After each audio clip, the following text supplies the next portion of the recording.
জাতীয় সংসদ ভবনের এলডি হলে জুলাই জাতীয় সনদ স্বাক্ষর অনুষ্ঠানের প্রস্তুতি নিয়ে প্রেস ব্রিফিং চলছে। সরাসরি চলে যাচ্ছি আমরা সেখানে। এই সুযোগে সর্বশেষ আমি আবার আপনাদেরকে গণমাধ্যমকে ধন্যবাদ জানাতে চাই।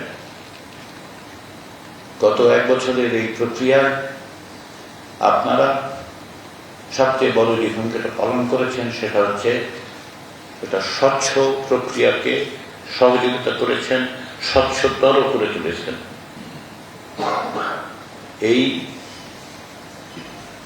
জাতীয় ঐকমত্য গঠনের পূর্বেই যে সমস্ত কমিশন প্রতিষ্ঠিত হয়েছিল, বিশেষত যে 6টি কমিশনের কাজের মধ্য দিয়ে জাতীয় ঐকমত্য কমিশনের প্রতিষ্ঠা হয়, তার কাজের সময় এবং ফেব্রুয়ারি মাসের 15 তারিখ থেকে জাতীয় ঐকমত্য কমিশনের কাজের সময় আপনারা সার্বক্ষণিকভাবে আমাদের উপরে নজর রেখে এবং জনগণকে অবহিত করার মধ্য দিয়ে যে দায়িত্ব আপনারা পালন করেছেন,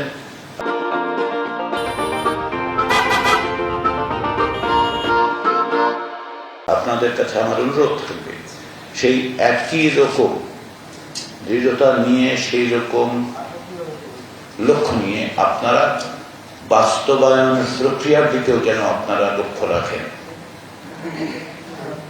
এই দায়িত্ব আপনাদের, আমরা আমাদের দায়িত্বটুকু পালন করব কমিশনের পক্ষ থেকে। রাজনৈতিক দলগুলোর কাছে আবারও আমি আহ্বান জানাই, আসুন আমরা সকলে মিলে জাতীয় সনদ স্বাক্ষরের মধ্য দিয়ে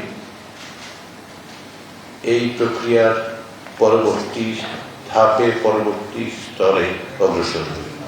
সবাইকে ধন্যবাদ। এখন ধন্যবাদ মাননীয় সহসভাপতি।